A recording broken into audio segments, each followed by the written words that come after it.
Assalamualaikum warahmatullahi wabarakatuh. Adanya saya di sini, saya akan membahas tentang sejarah perkembangan media pembelajaran dan klasifikasi menurut para ahli.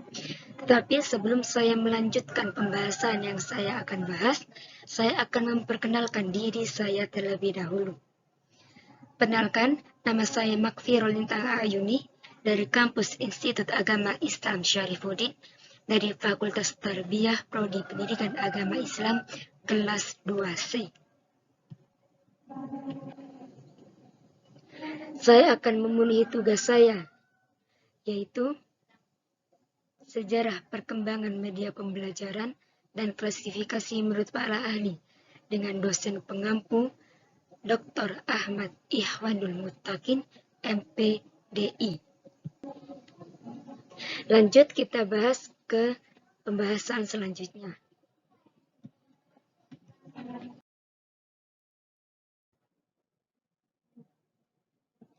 Oke, langsung kita membahas pengertian media pembelajaran terlebih dahulu.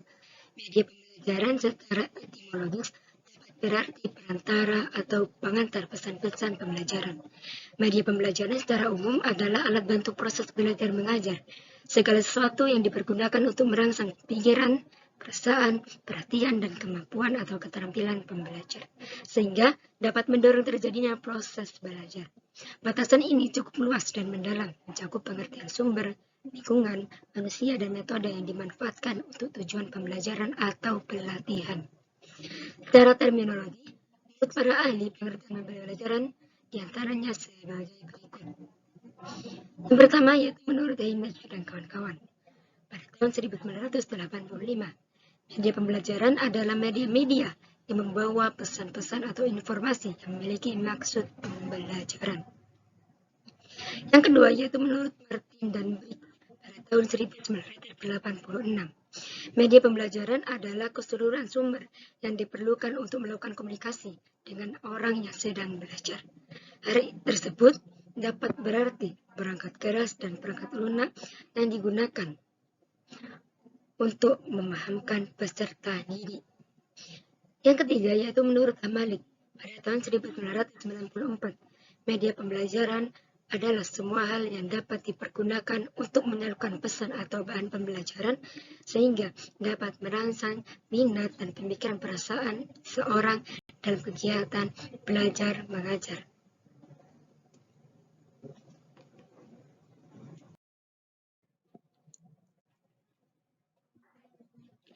Pendidikan pada awalnya hanya guru dan buku. Pada awal sejarah pendidikan, istilah media pembelajaran sebenarnya tidak dikenal. Pada masa awal adanya pendidikan, sumber pertama untuk memperoleh pelajaran atau ilmu hanya bisa didapatkan dari seorang guru. Tetapi seiring dengan berjalannya waktu, sumber pembelajaran berkembang, kemudian sumber ilmu bertambah dengan adanya buku. Pada masa adanya buku, tokoh bernama Johann Amos Comenius yang tercatat sebagai orang pertama yang menulis buku bergambar yang ditujukan untuk anak-anak sekolah. Buku yang tertulis oleh Johann ini berjudul Orbis Sensualim Pectus atau dalam arti dunia tergambar. Pertama kali diterbitkan pada tahun 1657. Setelah adanya buku, lalu dikembangkan dengan adanya media-media lainnya.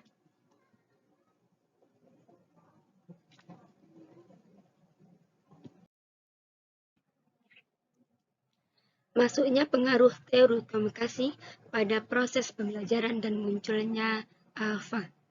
Pada masa pertengahan abad ke-20 atau pada akhir tahun 1950, teori komunikasi yang dipelajari oleh para ahli secara bersamaan dengan munculnya alat bantu visual mulai mempengaruhi penggunaan alat visual yang ketika itu mulai dianggap berguna sebagai penyalur pesan atau informasi belajar, sehingga berdampak pada komunikasi pembelajaran yang dilakukan oleh guru pada waktu itu.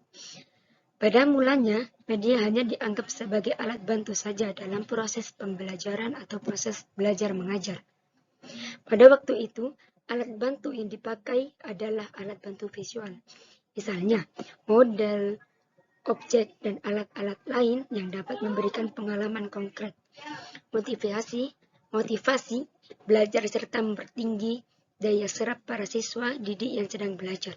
Kemudian, pada tahap berikutnya, mulailah muncul pengaruh teknologi audio pada sekitar abad ke-20 yang melengkapi penggunaan alat bantu visual tersebut. Pada akhirnya, kombinasi alat bantu audio visual untuk membantu pembelajaran ini disebut dengan audio visual aids atau AVA. Yang ketiga yaitu kerucut pengalaman Eckerdell. Bersamaan dengan munculnya AVA, Eckerdell membuat 11 klasifikasi tingkatan pengalaman belajar, yang paling konkret sampai yang paling abstrak, untuk membantu membuat alat bantu visual audio yang lebih membantu siswa dalam belajar.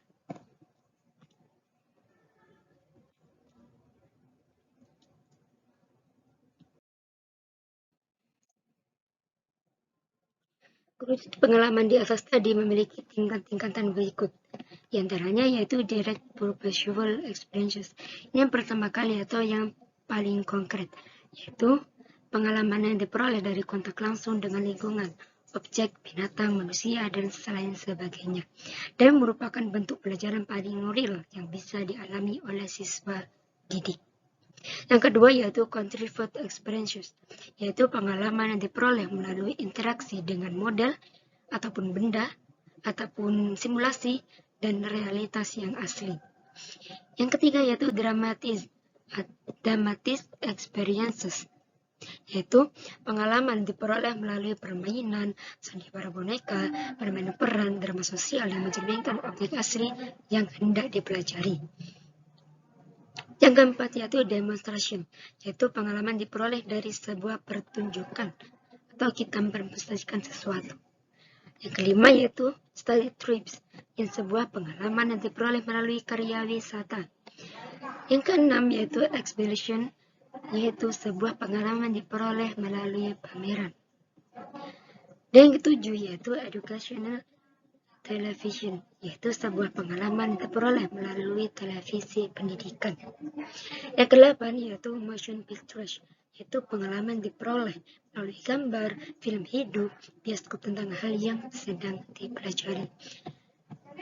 Yang kesembilan yaitu still pictures, yaitu pengalaman yang diperoleh melalui gambar-gambar atau fotografi yang menunjukkan realitas asli. Yang ke-10 yaitu radio and recording, yaitu pengalaman yang diperoleh melalui siaran radio atau rekaman suara atas suatu objek yang sedang dipelajari. Yang ke-11 yaitu visual symbol, yaitu pengalaman yang diperoleh melalui simbol yang dapat dilihat secara langsung atau seperti grafik, bagan ataupun diagram. Dan yang paling akhir yaitu verbal symbol, yaitu pengalaman yang diperoleh melalui penuturan kata-kata dan merupakan pengalaman belajar yang paling rendah tingkat visualisasinya bagi siswa didik.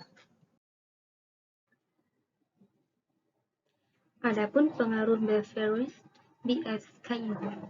Setelah adanya perubahan pada asumsi dasar mengenai pentingnya alat bantu penyampaian penjelasan kepada siswa, akan tetapi faktor siswa sendiri belum begitu dianggap penting dalam dunia pendidikan. Padahal faktor siswa sendiri itu sangat penting dalam dunia pendidikan. Akan tetapi pada 1960-an para ahli mulai memperhatikan siswa sebagai komponen utama dalam pembelajaran. Pada saat itu, teori behaviorisme yang digagas oleh B.F. Skinner mulai mempengaruhi penggunaan media dalam kegiatan pembelajaran. Teori behaviorisme mendorong terciptanya media yang dapat mengubah tingkah laku siswa sebagai hasil proses pembelajaran. Produk media pembelajaran yang dilandasi oleh teori ini adalah diciptakannya teaching machine, atau bisa disebut media pengajaran atau mesin pengajaran. Dan programs instruction, atau bisa kita sebut sebagai pembelajaran terprogram. Adapun pendekatan sistem dan pengaruhnya dalam pembelajaran. Pada tahun 1965 sampai dengan 1970, pendekatan sistem juga mulai menampakkan pengaruhnya dalam dunia pendidikan dan pengajaran. Pendekatan sistem kemudian mendorong digunakannya media sebagai bagian integral dalam proses pembelajaran. Media tidak lagi dipandang sebagai alat bantu guru, akan tetapi merupakan bagian tersendiri yang penting dalam proses pembelajaran.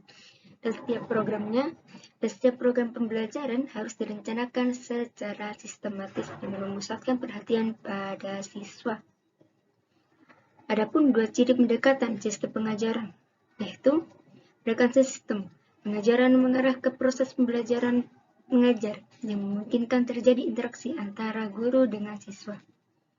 Penggunaan metode khusus dalam rangka mendesain sistem pengajaran yang terdiri atas prosedur integral berupa perencanaan, perancangan, pelaksanakan, dan penilaian keseluruhan proses belajar mengajar. Program belajar yang direncanakan berdasarkan kebutuhan dan karakteristik siswa didik yang diarahkan kepada perubahan tingkah laku siswa sesuai dengan tujuan yang dicapai. Perlahan, dari pengalaman yang dialami dari proses tersebut, guru mulai menemukan bahwa cara belajar siswa itu berbeda-beda. Sebagian ada yang dalam metode begitu cocok, dan sebagian ada yang melalui media visual sebagai audio, media cetak, dan sebagainya.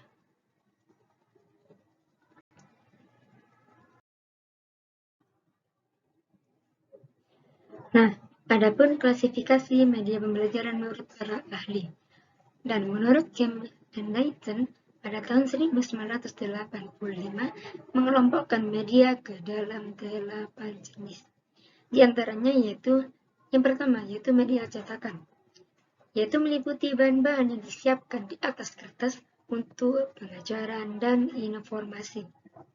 Misalnya seperti buku teks, lembaran penuntun dalam kitab belajar, penuntun untuk instruktur, brosur, dan teks berprogram.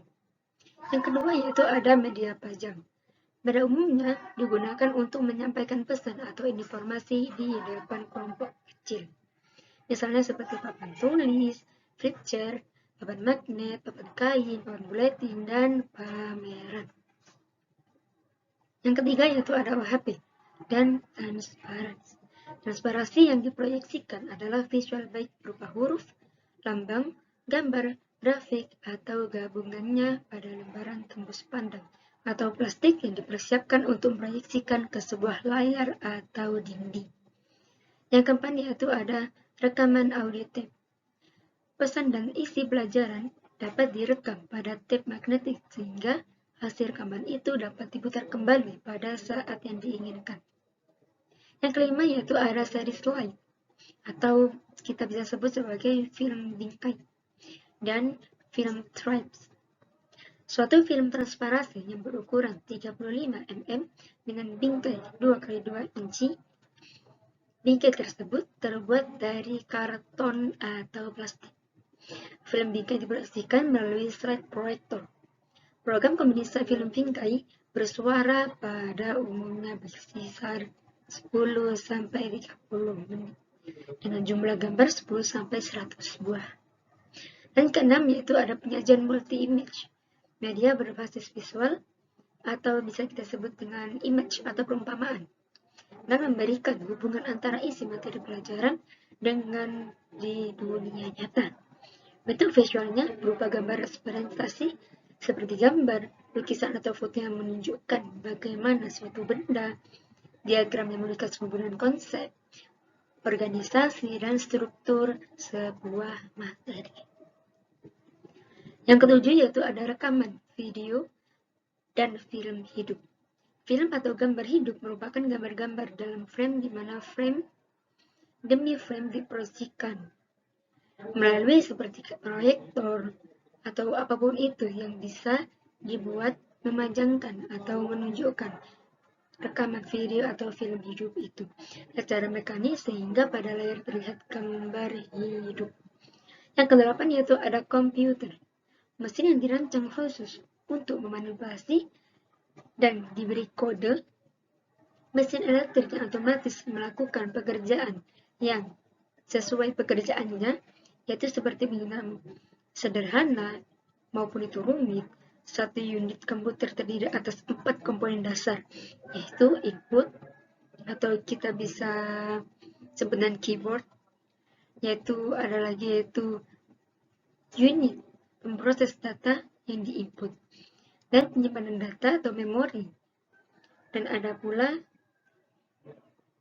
output yang bisa dikatakan seperti perangkat perangkat keras, yaitu seperti monitor ataupun itu.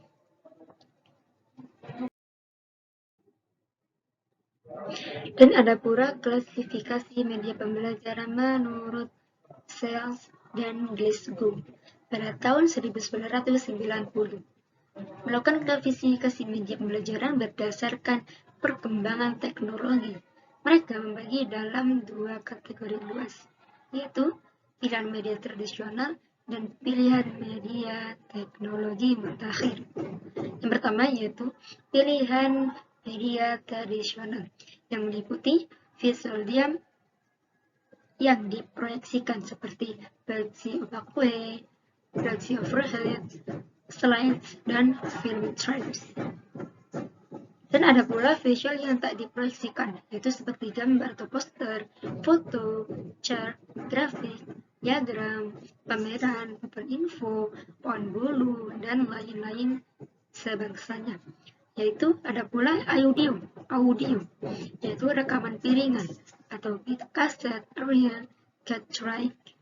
Dan ada pula penyajian multimedia, yaitu meliputi slide bersuara atau multi-image.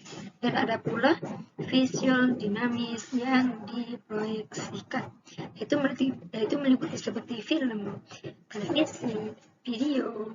Dan ada pula yang melakukan cetak seperti buku teks, modul, teks terprogram, workbook, majalah ilmiah, ataupun berkala, dan lembaran lepas.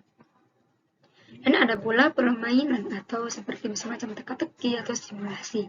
Dan ada pula realita yang meliputi model, spesimen atau contoh, dan manipulatif ataupun yang bisa kita sebut peta ataupun boneka.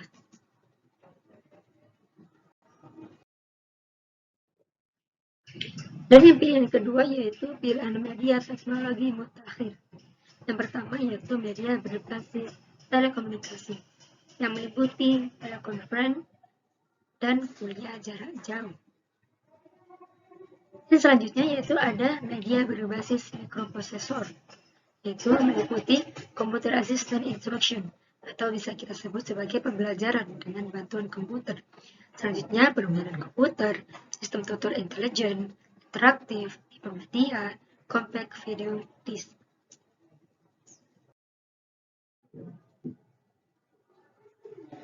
Dan selanjutnya yaitu ada menurut Lessing, Bullock, dan Roygo tahun 1992. Dan mereka mengklasifikasikan media ke dalam 5 kelompok, yaitu meliputi media berbasis manusia. Itu yang pertama, yaitu seperti guru, instruktur, tutor, dan peran, dan kegiatan kelompok. Dan yang kedua yaitu ada media berbasis cetak, yaitu meliputi seperti buku, runtun, buku latihan, alat bantu kerja, dan lembaran lipas. Dan ada pula yang ketiga, yaitu media berbasis visual, seperti meliputi buku, alat bantu kerja, bagan, grafik, peta, gambar, inspirasi, dan slide. Adapun yang keempat yaitu media berbasis audio visual, yaitu seperti macam-macam film, video, program televisi, dan televisi. Dan terakhir yaitu media berbasis komputer, yaitu seperti pengajaran dengan bantuan komputer, interaktif video, dan hypertext.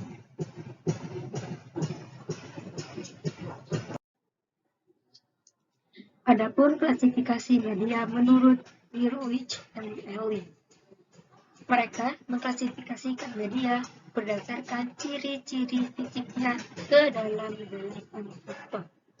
Yaitu yang pertama yaitu berdasarkan benda yang sebenarnya atau realita, seperti orang, sebuah kejadian yang real atau fakta, objek ataupun benda tertentu. Yang kedua yaitu ada presentasi verbal, seperti media cetak, kata-kata diproyeksikan melalui film bingkai, transparansi, cetakan di papan tulis, majalah, dan papan film.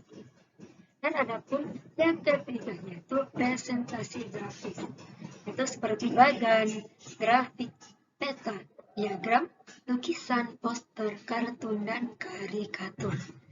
Dan yang keempat yaitu ada potret diam atau still picture, yaitu seperti potret yang diambil dari berbagai macam objek atau peristiwa yang mungkin dapat dipresentasikan melalui buku, film rangkai, film bingkai, ataupun majalah dan surat kabar. Dan kelima yaitu ada film ataupun motion picture, yaitu seperti film atau videotape dari pemotretan atau rekaman benda atau sebuah kejadian yang sebenarnya, maupun itu seperti kayak film ataupun dari pemotretan gambar seperti kayak animasi-animasi gitu.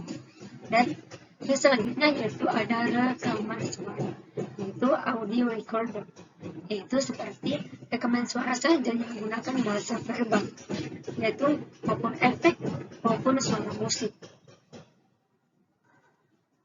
Dan selanjutnya yaitu ada program. Nah, program ini terkenal dengan istilah pembelajaran berprogram, yaitu sekuens dari informasi yang verbal maupun non-verbal, apapun itu visual ataupun itu audio, yang sengaja dirancang untuk merangsang adanya respons dari yang mengamati, dan ada pula yang dipersiapkan dan diprogram melalui mesin komputer. Dan selanjutnya yaitu simulasi. Simulasi ini seperti peniruan situasi yang sengaja diadakan untuk mendekati atau menyerupai kejadian yang sebenarnya.